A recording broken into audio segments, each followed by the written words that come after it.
The views and opinions expressed on this program are those of the participants and do not reflect the views of BronxNet or the program underwriters.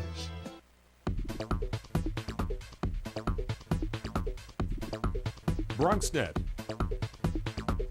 Your voice, your views, your vision. Everybody, welcome to another episode of Open, the one and only show that opens up the Bronx and the world to you. I'm your host, Dr. Bob Lee from 107.5 WBLS, your number one station for R&B, and we've got it going on for you this morning. We have a very informative show lined up for you, and first up, our Monday morning highlights. We'll recap this past weekend in the Bronx and beyond. Leading off, he's an Olympic gold medal boxer. That's right, a five-time Golden Glove champ, two-time pro champ, Mark Breland. He's going to join us to talk about his success and how he's helping to improve the next generation. Then, from boxing to baseball, the baseball diamond, our sports guru Bobby C has returned from Cooperstown to bring us the latest from the world of sports. After that, Mark Breland and I, we're gonna hit the gym a little bit as he's going to show us some workout routines. I don't know what we're going to do, but we're going to do something serious. I may just watch. We're going to show what keeps them in shape and can help keep you in shape too. And we close out our show with the Music Monday stage with New York City singer SJ. So stay tuned. All this and more headed your way because we are now officially open.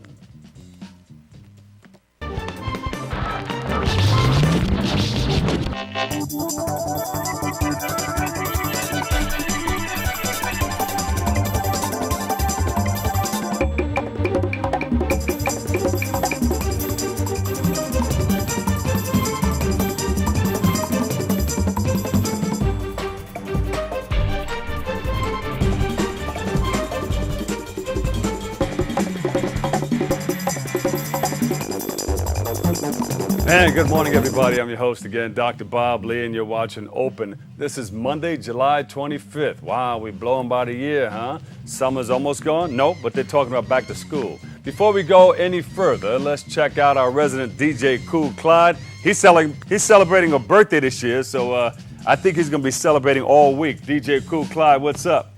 Our resident mixologist in the house. What's going on, Bob? How you doing, man? You all right? How's your weekend? Very good, man. It's always a pleasure, man. It's always good to be here each week with you, man. I learn a lot. Vibration is always positive, man. So it's just a pleasure to be here with you, man. So what's happening? Looks like you working out. Maybe we should get out there with Mark Breland. Man, Mark Breland don't want to challenge this. Nah, all due respects to Mark Breland, man. He's a good brother, man. I remember the fight when he fought Aaron Davis. That was a hell of a fight, man. And that's when, to me, fighters were fighters, man. You know, it wasn't about picking and choosing who they wanted to fight, man. When that opponent had the belt, they would just be definitely duking it out, man. And it would be like, not once a year, like every 3 months, man. They ready to do their thing, man. So the game has changed, man. I don't know who changed the game up, but the game has changed for the worse to me. So I don't really even get into boxing too much, man. So, you know, that's basically that. Looks like you're getting ready for something, though. Well, you know, I'm staying fit, watching what I eat. You know, a lot of great things is happening and stuff like that. Mark, let him put his muscle up there. Well, you know, before the time, our producers start to wrap us up, I like to always try to get a few things in. And I always learn a lot from you. Always tell me what I should do as far as giving back to the people. And I learn a lot. I take that very seriously when I go home. Sometimes I don't always apply it right away, but it digests inside my head. And then it makes a lot of sense, man, what you're saying.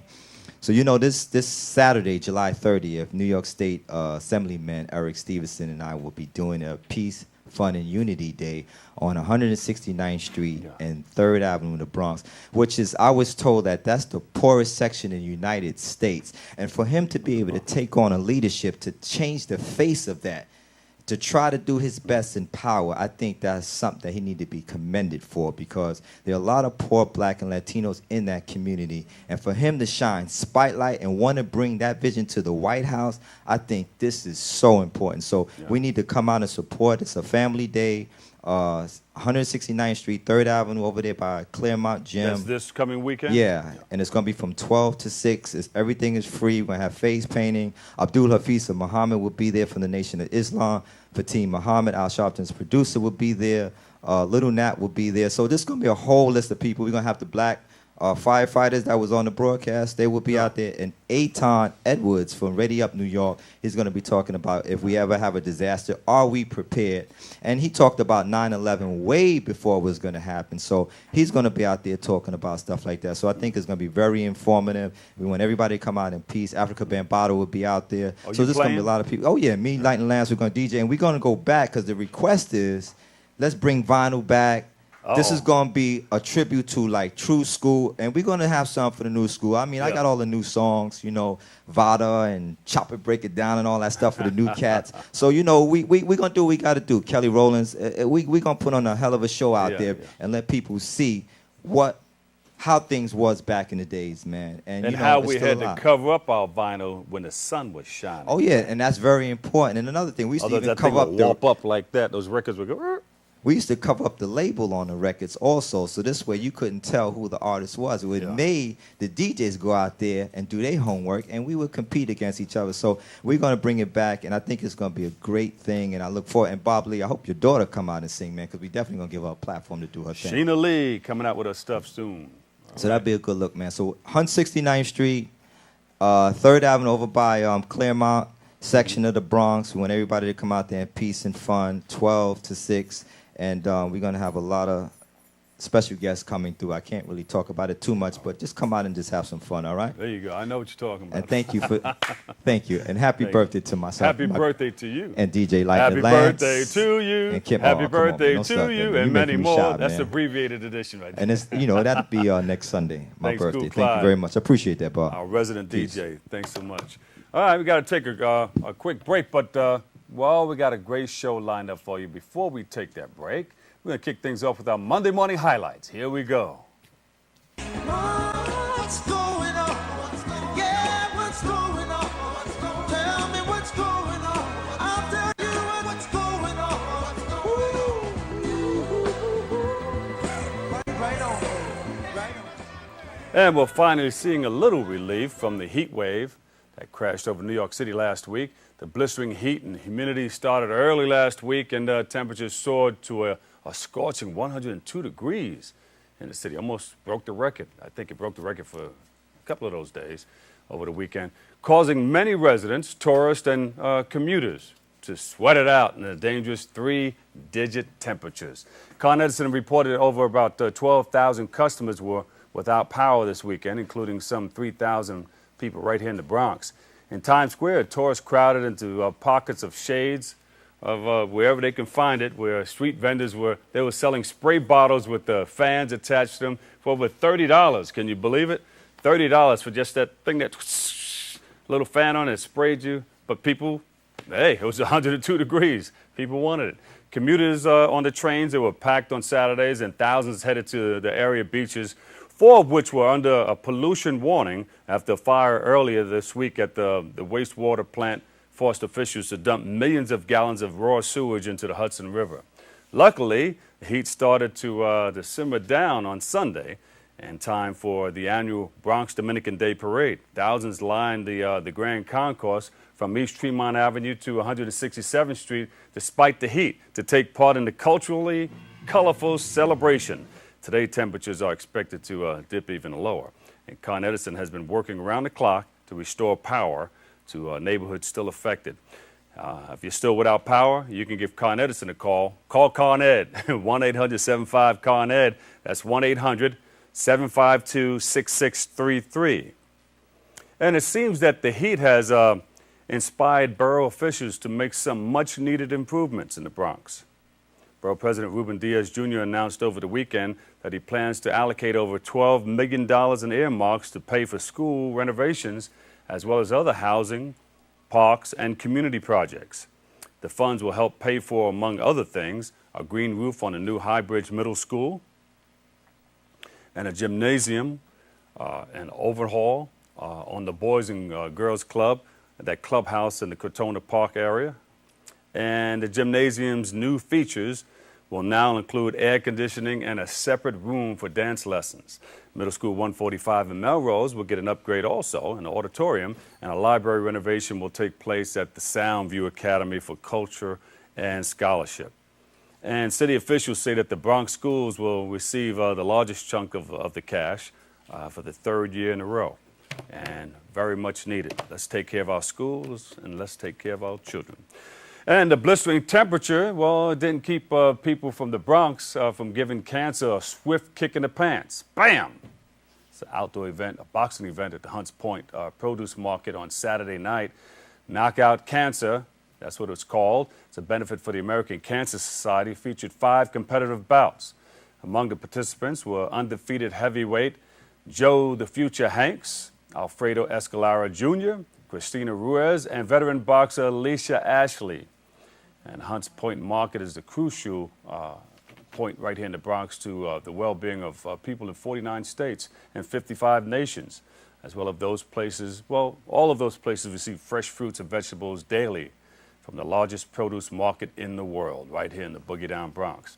And the market's executive administrator, Myra Gordon, well, she had nothing but praise for the event, saying, well, we are just so proud to be a partner in this great event and to be able to say that we are helping to prevent today's loved ones from becoming tomorrow's statistics.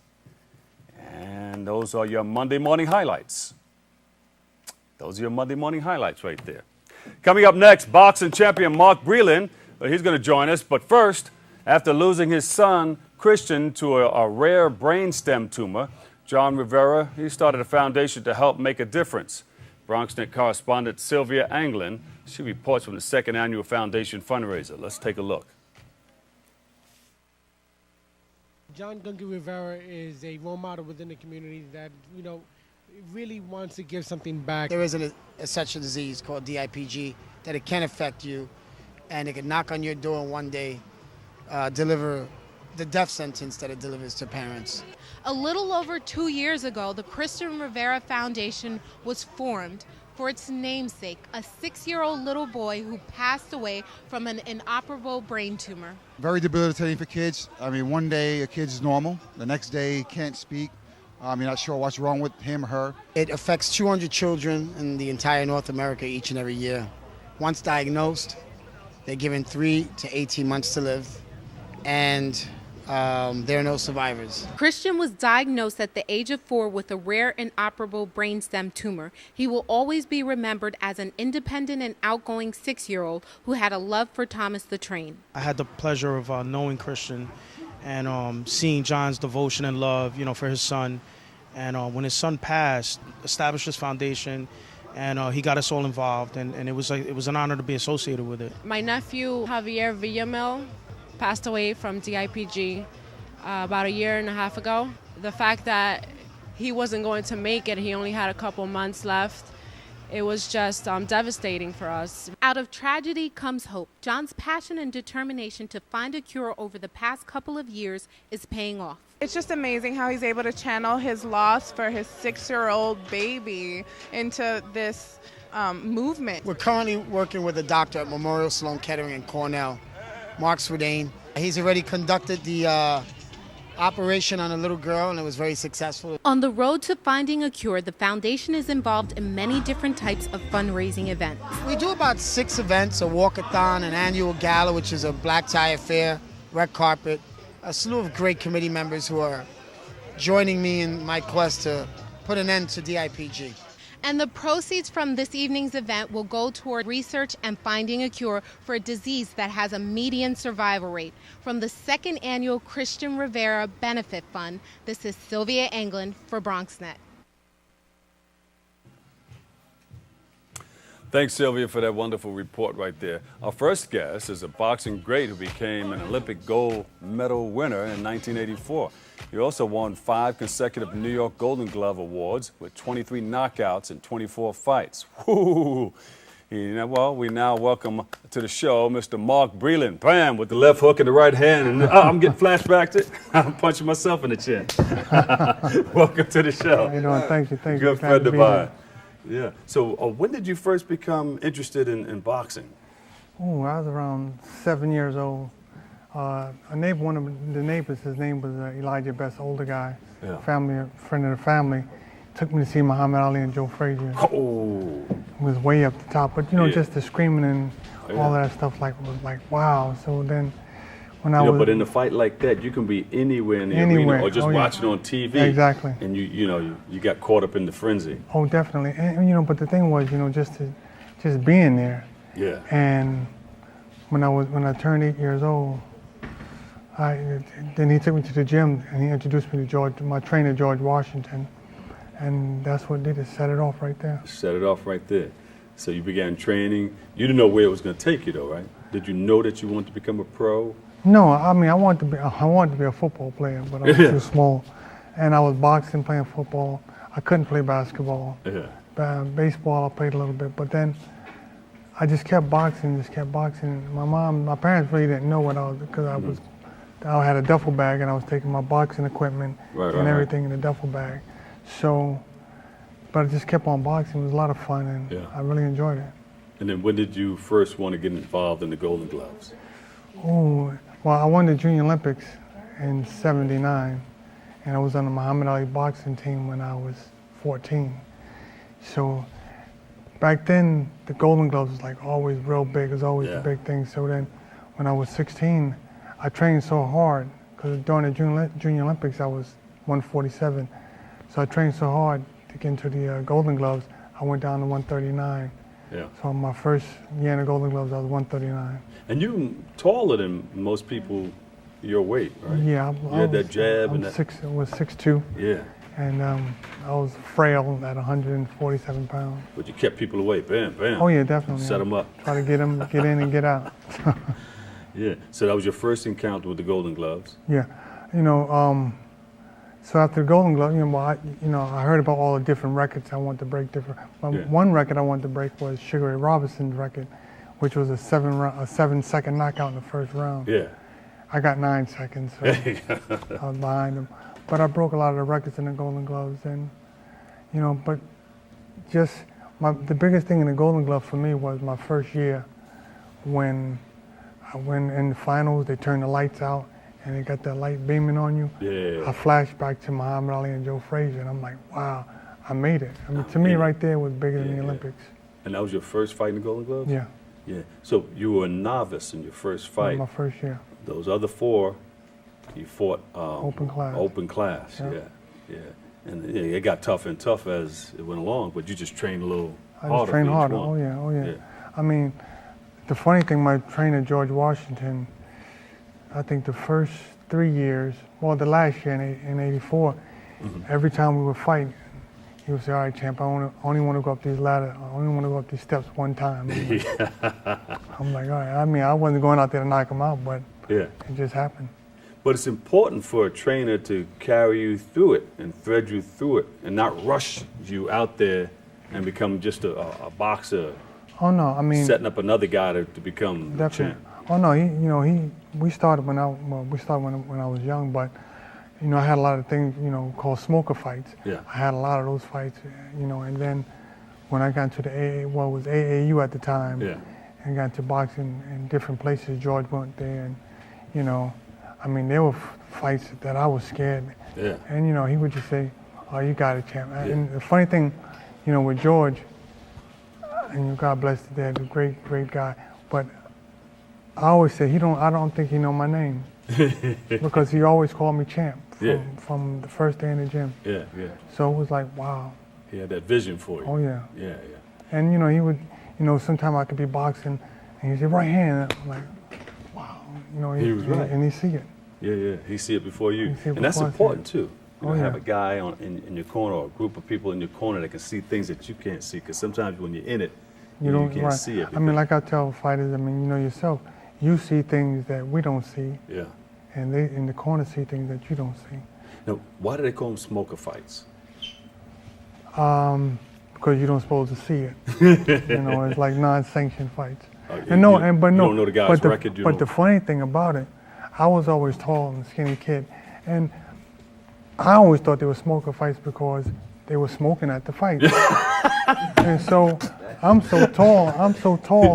When I stand up, my head is in a cloud of smoke. Right? So I'm like, wow. And that was basically the case back in the day, because they were allowed to smoke around ringside and everything. And you're in these little places, cigars and everything. You're in these little places, and you're standing up, your head is in a cloud of Yeah. smoke. And you're the only one inhaling deep. Everybody's Man. still got the shallow inhaling thing going. You, Exactly. especially I'm when you're tired. taking care of business. Exactly. So I got to duck down and breathe real hard. So, Yeah, yeah. I mean, but it was a lot of fun. It was a lot of fun. I enjoyed it, you Yeah. know, and that's what made me, hungry. Just, Yeah.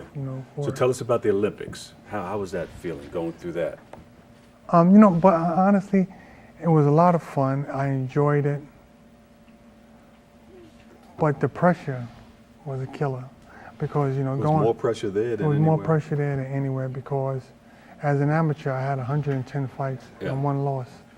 So going into the Olympics, Howard Cosell was like, this kid can't lose and this, Yeah, you can't do it. And I'm like, well, and if I lose, it's like, Yeah. he's a bum all of a sudden.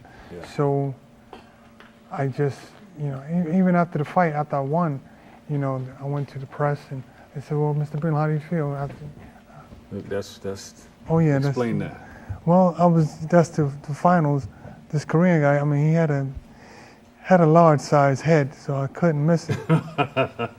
But he was a tough guy. He was a real tough fighter, Yeah. and he came to fight, but I came to win. There you go. You see the crowd clapping. They Yeah. like that round right there. I hit him with a little bit of everything. I dropped him one time, but he got back up. So I just said, well, I'll take a decision as long Yeah. as I win. So his head was a big target for you. Oh yeah, you can't. I think I closed my eyes when I threw the hook and dropped him. There they go. How was this feeling right here? They're getting ready to raise your hand. Oh yeah, that was the greatest. Bam! Thing. That was Oh! it. That was it. I was glad it was over. Uh, Now I can breathe again because it's like if I would have lost, all the things that were said, they would, Yeah. they would just crucified me. so right you there. put that behind you, and then what came next? You decided to turn pro. Yeah, I wanted to turn pro, win a world championship, and just have fun. Mhm. But then, once you turn pro, all the fun goes away. Yeah. Because there's money, then there's, just everybody. Yeah, everybody comes on. You got to make all these appearances, and it takes away from your training, and takes your head out of the game a little bit. A whole lot. So you know what other fighters are going through. When Oh they- yeah, I've been around a lot of fighters, a lot of different fighters, and I trained with Tommy Hearns. I sparred with Tommy Hearns when I was 18 years old. Yeah. So I used to, watch these guys and a lot of stuff that they went through, and I'm like, and you say to yourself, no, I'm not going through that. I'm in the amateurs at the time. Yeah. I'm not gonna go through all of that stuff, but you're gonna go through it when you win it. And then the first time you raised your hand, when you became the champion. As a matter of fact, I was training for the championship fight, and I broke this finger 2 weeks before the fight. So I'm Usually they would fighting. stop something like that. Right, but no, I told him, I said, no, I want to We're fight. gonna I go wanna through fight. this. So I had a cast on for 2 weeks, and so when I fought, I'm hitting the guy with jabs, and so I can hear the announcer says something must be wrong with his right hand because he's not throwing it. Who's in that? I thought I was watching that. Was it Howard Cosell or one of the announcers? I'm not sure which one it was, but So they he kept doesn't saying want to drop his right something hand is in right, there. right. But my left hand was broke, so I was concentrating, just getting the jab in. I Yeah, figured sooner or later the right hand would come in, Right. and I dropped it with the right hand. And so they said, well, Mark, something was wrong with your right hand. I said, no, I broke my left hand too. I broke this hand too. And and in the back of the news it was said men went for broke. Yeah. So I just gotta block out sometimes, Yeah. things that you gotta There you go. that you really want. All right, we're gonna take a break right here. We're gonna come back and talk about your foundation because you started some great things, and you're doing some great things in the community, getting people in shape and all of that. Oh yeah. Okay. All right, let's do it right now before we go to break because we're gonna Okay. All right, get go. into some stuff. Tell us about your foundation.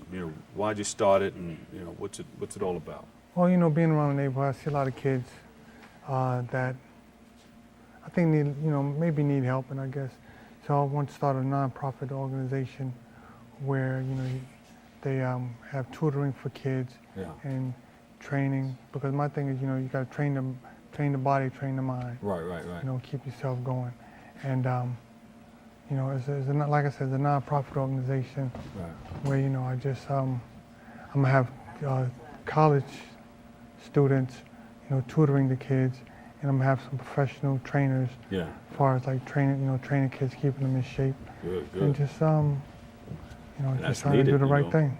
You know, Bobby C, I'm sure he wants to jump in and ask you some quick questions, but I wish he had a mic. You do have a mic. Well, right now, yeah. Yeah, are you on? Set. Okay. There you go. Okay. Bobby C, our resident sports person. He okay. talks baseball, boxing, all that stuff. So then you started it because? Well, I enjoy being around kids, and I like seeing kids. And the thing is, there's not, growing up, we had so much, like the YMCA, Salvation Army, all kind of places to go to, but there's not that many things to do today. So, right. I try to keep the kids balanced with, Yeah. education and training, staying in shape. I was telling you off mic before that's right in line with Mrs. Obama's agenda too. Childhood obesity thing, trying to get kids in shape and all that stuff. So Right. you should be able to get some major grants from. Well, my thing, from the like I White House. said, exactly. I hope so. Yeah. And then I wanna, I do training. I train people. So like I said, if anybody want to get in contact with me, it's at markbreland.com or .net or .org. One of them. Yeah. I've been doing so many different There you things. go. But just to stay in shape and just keep your How you mind throw that and left body hook? together. Bam! Welterweight champ Mark Breland, 5-time Golden Glove, 1-time Olympic gold medalist, and 2-time welterweight champ Mark Breland in the house. We'll take a break right here, and we're going to come back with some more. Well, I'm sitting on my lunch break, grinning my teeth. It's the last day of the week. Boy, what a relief. My muscles kinda ached, they felt rigid and stiff. So I looked around, then I smoked this big fat split. Now I'm happy as can be.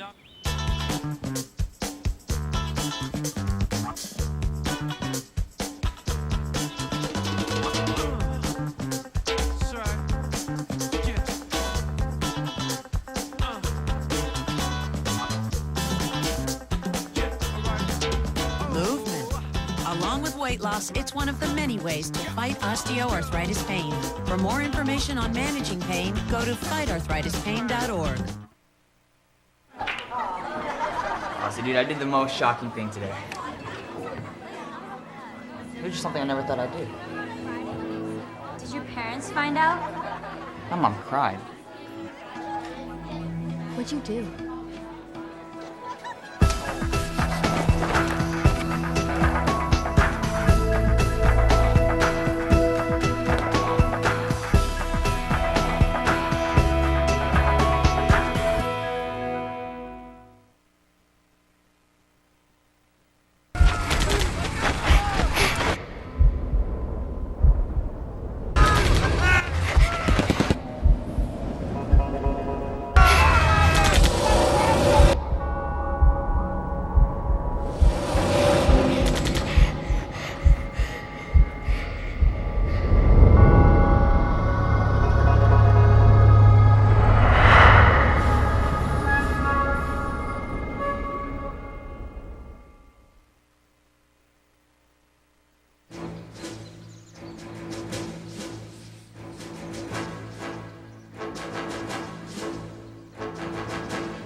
This is so cool, Dad.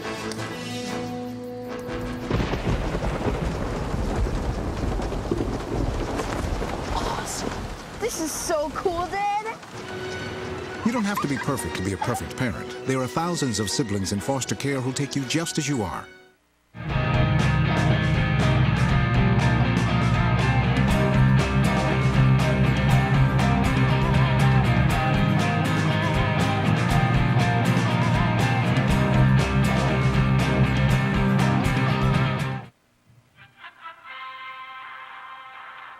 Oh, yeah. Let the games begin! The end of the NFL lockout appears in sight. The owners and players could have everything resolved by the end of the day today, leaving chaotic moves on the horizon in terms of free agency and the beginning of training camp, all of which could happen this week. The Hall of Fame game set for 2 weeks now in Canton has been canceled, but we expect to see preseason football and regular season football on schedule if everything goes to plan this week. With that said, the New York Jets could find themselves in a bidding war for prize wide receiver Santonio Holmes. Holmes is set to hit the free agent market, and the Washington Redskins apparently are ready to open up their checkbooks. Holmes remains a top priority for Gang Green, who has to decide the fate of receiver Braylon Edwards and top defensive standout Antonio Cromartie. We shift gears from the NFL gridiron to the baseball diamond, where the New York Yankees wrapped up their weekend series with Oakland Sunday in a 7-5 victory. Starter Bartolo Colon got the win for the Bombers as the Yanks took 2 of 3 following a poor post-All-Star break start on the road. The Yankees continue their homestand tonight, welcome the lowly Seattle Mariners. The M's have lost 15 straight coming in. The Yanks should be players in the trade market. The deadline is July 31st. But if not, the Bombers receive good news regarding Alex Rodriguez. A-Rod could return from injury by the second week of August, sooner than expected. Across town, David Wright returned from the DL and had a huge weekend for the Amazons. Despite Wright's 6 RBIs on the weekend, the Mets dropped 2 of 3 to the Florida Marlins, including a tough 5-4 loss yesterday. The Mets will be in Cincinnati the rest of the week before capping the road trip in a weekend series in our nation's capital. Rumors are still swirling around Mets All-Star Carlos Beltran, who, although would like to stay in Flushing, is expected to be traded by the end of the month. The Met family received some touching words at the annual Hall of Fame weekend in Cooperstown. Many sent their best wishes to Hall of Famer Gary Carter, who is battling cancer and was one of the few Hall of Famers not to make Sunday's induction ceremony. As for those that received acceptance into the Hall in Cooperstown, they welcomed legendary second baseman Roberto Alomar, pitcher Bert Blyleven, and executive Pat Gillick on Sunday. Bronxnet was on the scene. Here's a humbled Roberto Alomar. I would like to say to my family, to my fans, to all the Puerto Rican people and Canadians, and the game of baseball, you are and will always be my life and my love. Thank you very much. God bless you.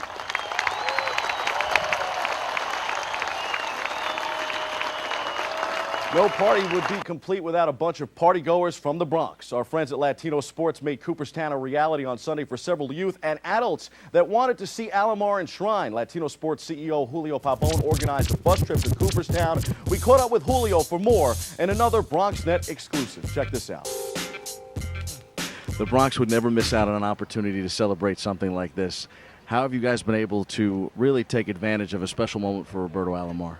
Well, first of all, it was a fantastic experience. You know, as you know, we were present when we brought him to the Bronx in April for a fundraiser so we can raise money to get a bus, and we got a bus that we were able to bring people from Promesa, people from Kips Bay, young kids from the different leagues, some representing El Barrio, some representing the South Bronx. So that was our primary goal. But then adults started asking us, well, I want to go. And driving up to Cooperstown, you know, it's not like going to Brooklyn. It's a pretty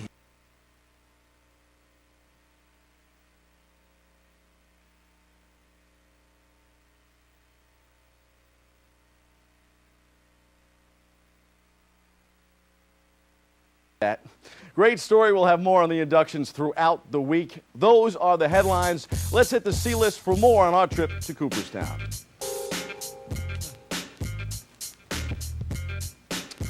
The National Baseball Hall of Fame in Cooperstown is one of America's true treasures. While many inner-city youth continue to move further away from the game of baseball, opting instead to pursue potential pro careers in other sports like football and basketball, America's pastime remains one of the greatest games in the world if given a chance. In today's high-speed social network, where it seems everything is determined by the bite or who says what on Twitter, baseball is a game that moves at a much slower, calmer pace, and one that could teach a youngster or two about patience and focus. The small village in upstate New York, Cooperstown, where we would like to believe the game got its origins, is a mystical place and one that deserves a trip every now and again. If your passion for the game of baseball might be wavering, all you need to do is head up I-87 and make your way to 90 and later 88 West en route to baseball heaven. This is Disney World for the baseball fan. The fabulous BronxNet boys can attest. We made the trip this past weekend, and it was something special. While this sports reporter has made the trip several times over the years, it was a pleasure to watch the eyes of the other two amigos as we worked to capture the inductions ceremony. For Jorge Gomez and Chris Busateri, this was their first venture into the hallowed halls of baseball nirvana. And for all the troubles that life can often bring, it goes to show that baseball can bring peace on any given day. Like a good old-fashioned ball game, you could easily get lost inside the friendly confines of the hall. This is why baseball must do its best to preserve the traditions and the quality of those that enter through those doors. The baseball writers who vote for those that will be enshrined will have many decisions in the coming years as alleged steroid abuser after alleged steroid abuser comes up on the ballot. The age-old debate will continue when it comes to the Baseball Hall of Fame. Will legends like Barry Bonds, Roger Clemens, and Mark McGwire ever receive enough of the vote? And will legends like Pete Rose and Shoeless Joe Jackson ever get back in the good graces of baseball and out of baseball purgatory?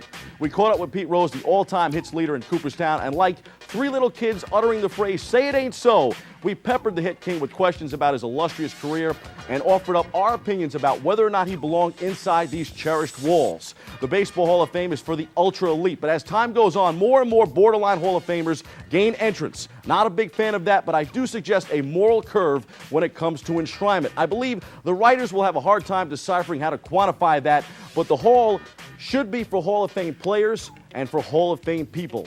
It's the greatest honor the game can bestow on a legend. So if you're guilty of cheating the game, whether you are the all-time hit king or the all-time home run king, baseball heaven is not a place for you. That's your sports. I'm Bobby C. Back to Dr. Bob after this, and you can see all the awards there that Pete Rose has won, and yet still not in the Hall of Fame. We'll have more open after this. All right, thanks, Bobby C. Very good. Oh, we can take a break or no? Enthusiastic. I'm enthusiastic. I understand it. What do you think about Mark Breland? He's the man. I want to see you box again. You know what I mean? I don't know if you could take him, but I want to. Don't call it a comeback. I want to see you box again. I'm not going to box. That's Oh, enough we'll this check it morning. out. I'm Well, maybe you sweating. can I'm jump some tired. rope You with know. them in a little while. Maybe. All right. Thanks so much. Up next, Mark Breland. He returns to give us a show on how he stayed in shape during his highly successful boxing career. It's all coming up next. Bobby C's in the house, y'all. Thanks, man. Thank you, man. Great.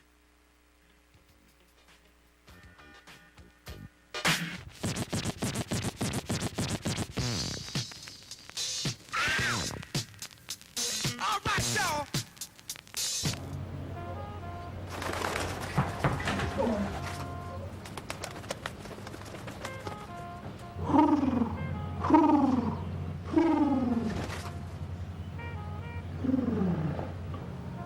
Be free. Nice, Dad. Nice, Dad. Nice, Dad. Charles. Nice, Dad. You don't have to be perfect to be a perfect parent. There are thousands of siblings in foster care who'll take you just as you are.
Hello and welcome back, everybody. I'm your host, Dr. Bob Lee from 107.5 WBLS, your number one source for R&B. We're here joined once again by Olympic gold medalist, winning boxer, five-time Golden Glove champ, Mark Breland in the house. Welterweight, two-time welterweight champ too, right? Yep. You just catch him on the chin. You were the chin checker. Well, I tried to check most as much as I could. Yeah. You know what? We were talking about your foundation a little while ago. Right.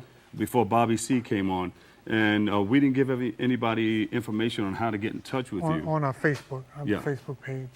Mark Breland, Mark Facebook.com? Yes. Bam, just like that, and then we're going to get all that. Say it again, shout it out. The Mark Breland Foundation. on Facebook.com. Okay. All right, so we're going to show people how to keep in shape, and if they're just starting out, what should they do first? Well, jump rope, learn. I'm still learning now. How did you, no, you're still learning. But when you first started getting involved, you said double dutch was the thing? No, I learned how to jump, well, the girls I started turning double dutch. I learned how to jump over. Wait, there's a lot of guys that still do that, you know, and it's something to that. You wait your turn You gotta wait your in turn. life. But now the hard part about double dutch is turning. That's how girls started out fighting, right? You got a point there. So you're going to start up with the jump rope? Jumping rope. So you jump rope. And then they got all kind of tricks. Yeah. You stay on your toes and Stay on your toes. You want to stay on your toes. And see, jumping rope is like one of the best exercises for cardio. For the whole body? For the whole body, because you got to move your whole body, and you're constantly moving. And when you first start now, you can jump for like about 30 seconds, maybe. Even if you can't jump this way, you know, just jump regular, because you're still using your whole body. Yeah. Did you ever try to do tricks with it and move, you know? You can't spread your legs too far because the rope will get caught. No, you want to you want to use your wrist mainly. Yeah. Use your wrist, and you know, I used to squat down and crisscross the rope and all that stuff. And mess around a little bit, right? Yeah. Let me see. I can do it. I can do it without the rope, right? Yeah, it's easy without the rope. Let me try it with the rope. Let me see.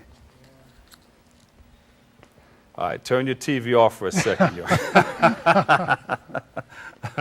So you just mess around like this. There you go. There you go.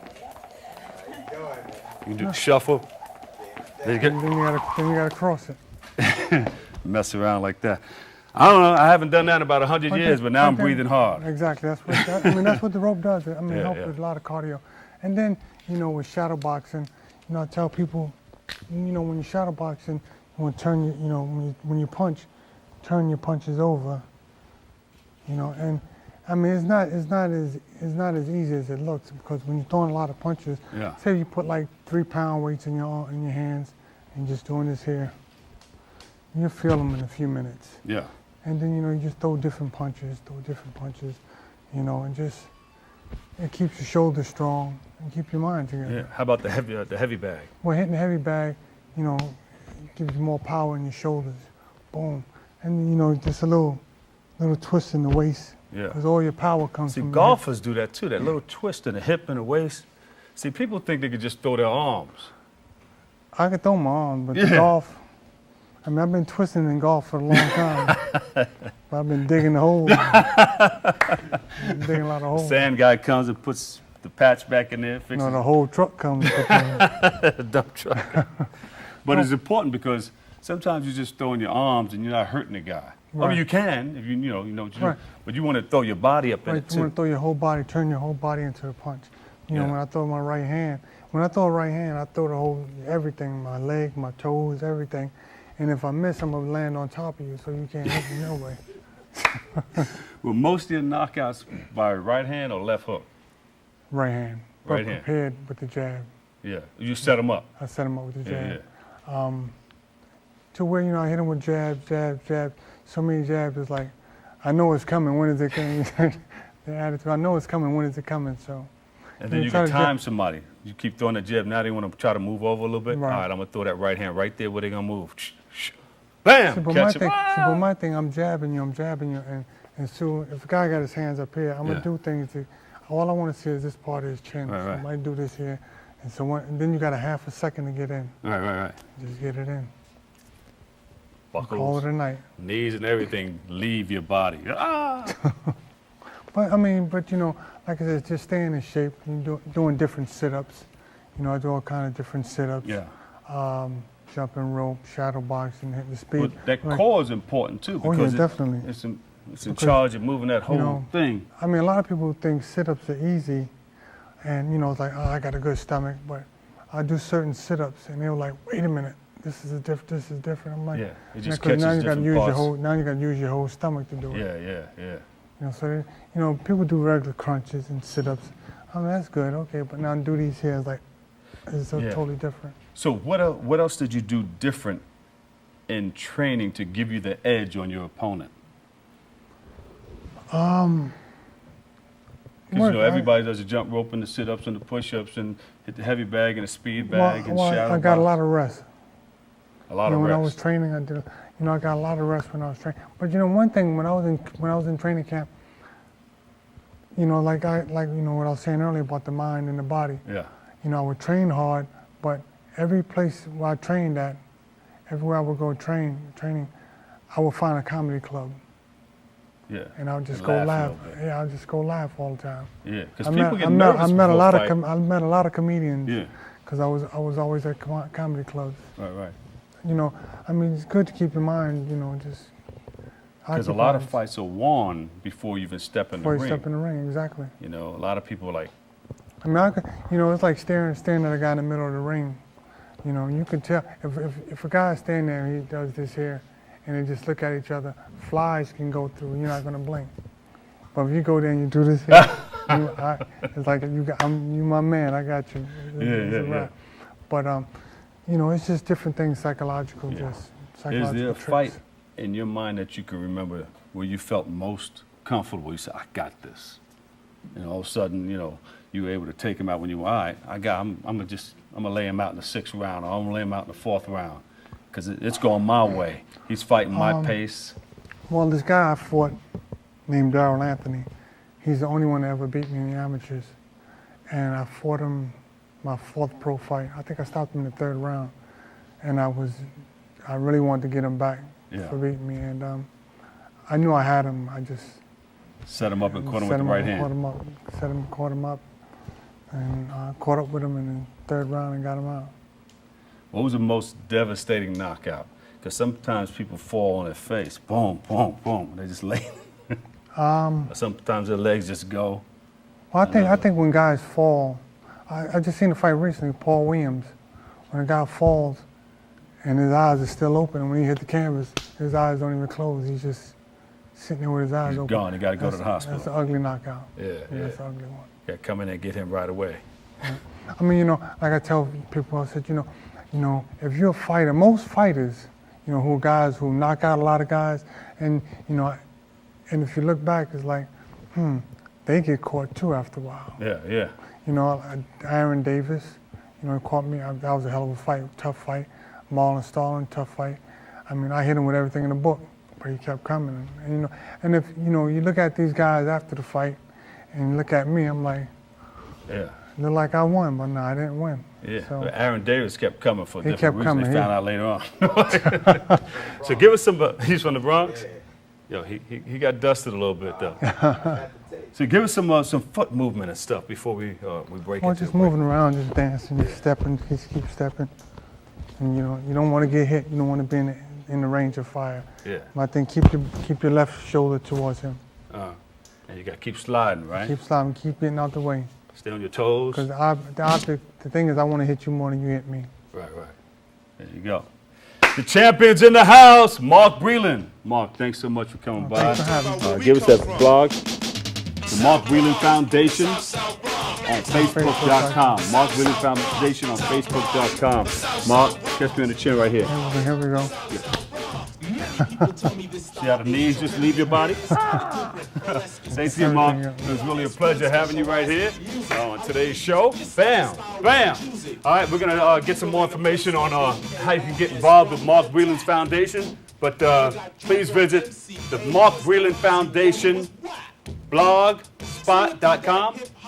Mark Breland Foundation blogspot.com. We got to take a final break, but on the other side of the break, we'll come back with a serious knockout. We'll let our Music Monday stage for the smooth sounds of singer SJ.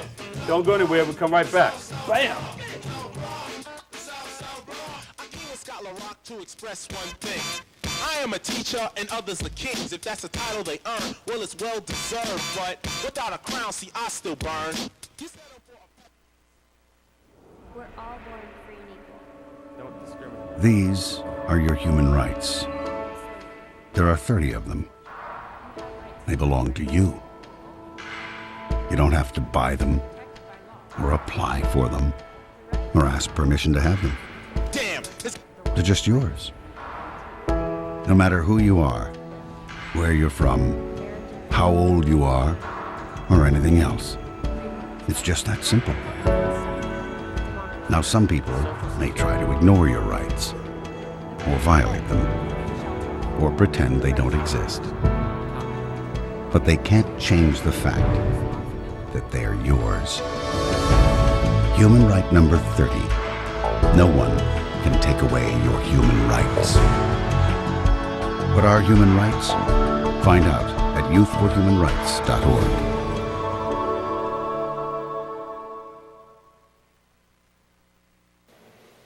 Welcome back, everybody. I'm your host, Dr. Bob Lee from WBLS, and the beat goes on, the beat down goes on and on until the break of dawn. All right, now it's time for our Music Mondays. Let's check it out.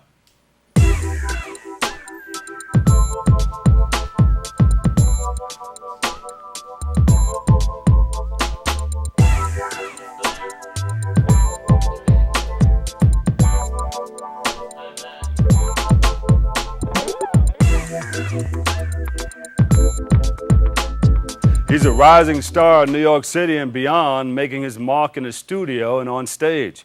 Now he's here to showcase his talents on the stage. SJ, take it away. Here we go.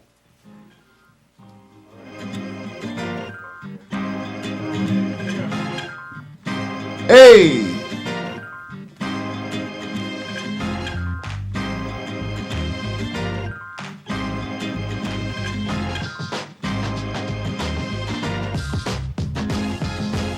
I found a reason, emotion is running, hoping to find your love.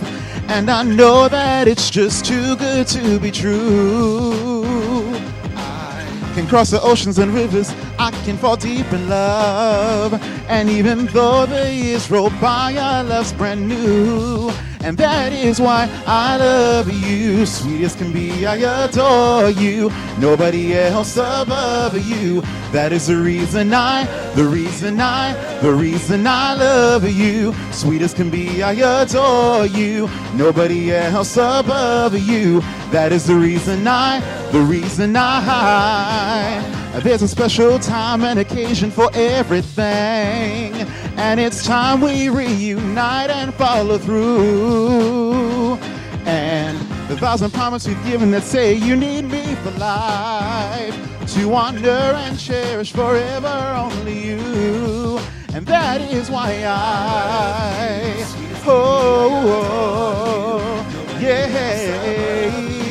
That is the reason I love. The reason I love. You're sweet as can be. That is the reason I love. Listen. Your love is the limit. No one else can replace it. I'm so glad I've been given your love, your love. You're all that I've needed in this life that I'm living. Said I'm so glad I've been given your love, your love. I love you, sweet as can be. Nobody else. The reason I love you, yeah. You're so sweet. Oh, yeah. Sweet as can be. Nobody else. The reason I love you, girl. Oh, yeah. Right. Your love is the limit. No one else can replace it. I'm so glad I've been given your love, and you're all that I've needed in this life that I'm living. Said I'm so glad I've been given your love, your love. Your love is the limit. No one else can replace it. I'm so glad I've been given your love, your love. Big round of applause. SJ in the house. Where you from, SJ? The Bronx. The Boogie Down BX. SJ, how'd you get started? I started singing since a young person in church, and then I got into theater in high school. Yeah. And that really, started me. How important is that foundation, singing in church? Because a lot of artists have come through that. Yeah, I mean, my parents are ministers, so it was like that was a part of me, and they just always exposed me to all types of music, from gospel to country to folk, all types. So it's really important. It grounds me in how I create in the studio. Yeah. Why didn't you stay with gospel?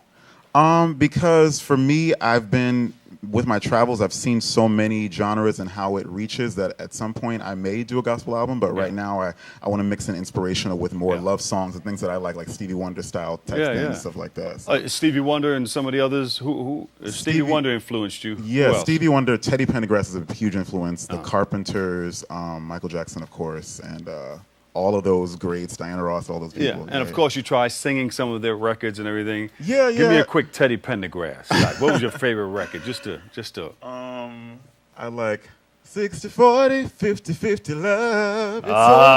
It's so good. Loving somebody when somebody loves you back. That's a fact. Yeah, that's a good 50-50 love. Right. Yeah. I like that too. That's a nice song right there. So where do you want to go from here? Where do you want to take it? Because we're all back. We're here to support you. Everybody watching TV, we're here to support you. Thank you. I really want to just push my music further out there in the world. And I just came out with my EP, so it's 4 songs. And I'm finishing the full LP for the rest of the summer soon. So I want to drop that and then perform all around and, go back overseas and stuff like that. So Overseas. Yeah. Now, they're giving a whole lot of love to people overseas. Why is that?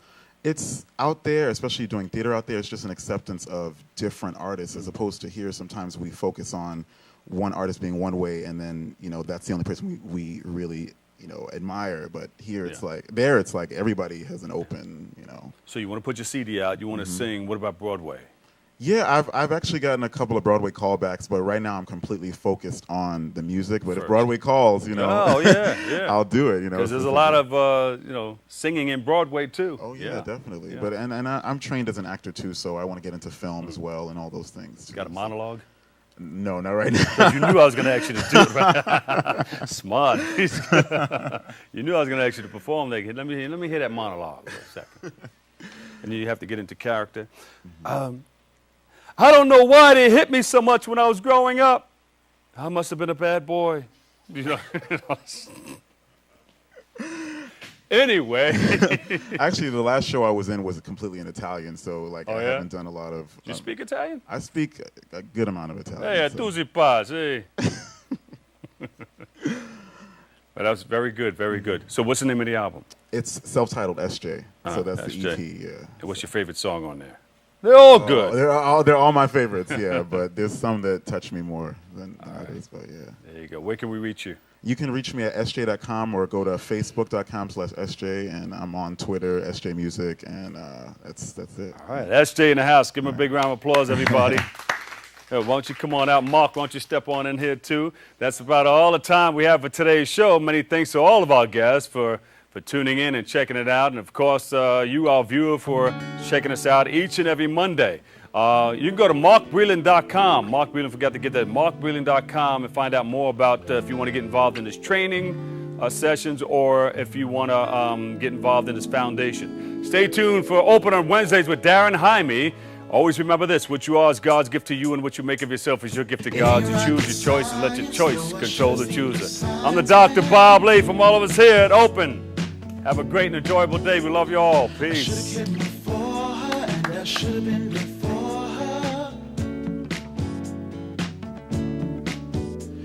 the way I treated her. It's the way I treated her. It's the way I treated her. Now she's gone, gone, gone. It's the way I treated her. It's the way I treated her. It's the way I treated her. Now she's gone, gone, gone.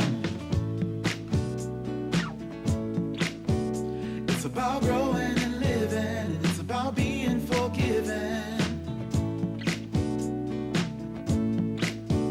Now I'm living without her. It's the way I Krista, make sure you stay with her the whole time. She's new to the country. This is her first day. It's the way I treated her. Now she's gone, gone, gone. It's the way I treated her. Now, Krista, make sure you stay with her the whole time. She's new to the country. This is her first day. This is a brand new country. It's a whole different culture. Gonna be okay. Now, make sure you stay with her the whole time. I'll be here right after school to pick you up. Okay, Mom. Okay, have fun. Bye-bye. Bye. Ignore my mom. She's so annoying. She's totally